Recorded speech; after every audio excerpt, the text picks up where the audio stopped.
In this video, we're going to prove a result about three connected graphs.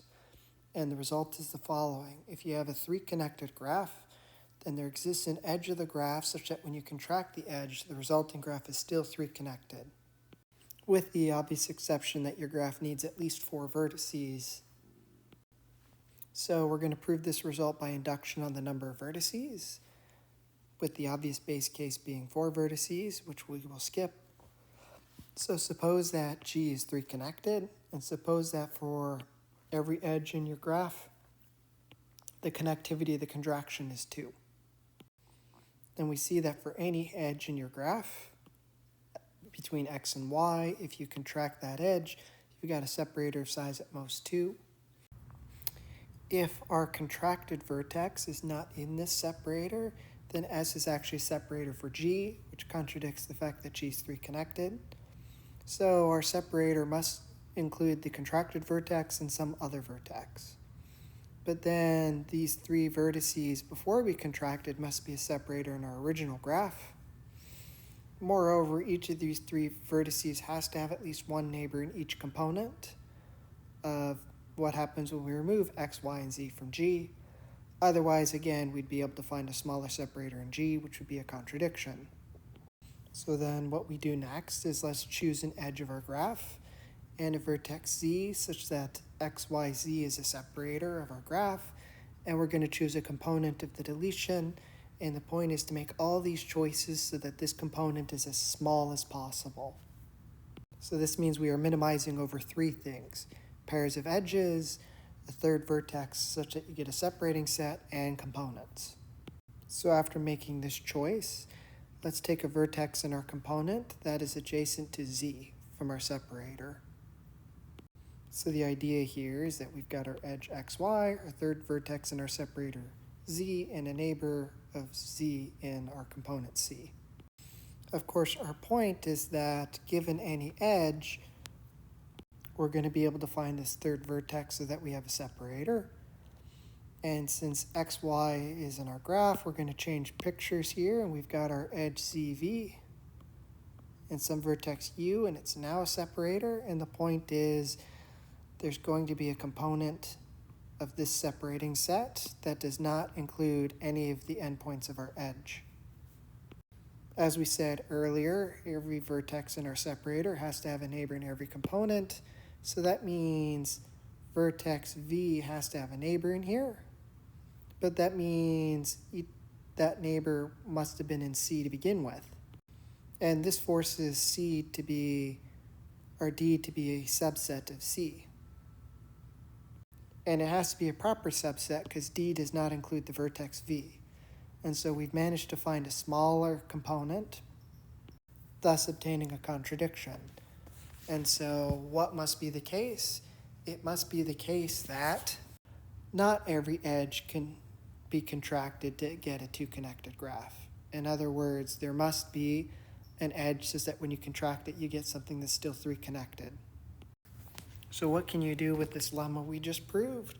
Well, we can do something similar to an ear decomposition. The new result is that if G is 3 connected, then there has to be a way to contract it. So you get a sequence of graphs such that G0 is K4, and each graph comes from the next graph in the sequence by contracting some vertex. So GK is your original G, and for each I, there's an edge in the next graph such that when you contract that edge, you get the current graph. Here we also have these degree conditions that we also need to note that we will use later. So how do we prove this result? Well, if your graph is 3 connected, by the lemma we just had, there's an edge you can contract to still get something 3 connected, provided your graph has at least 4 vertices.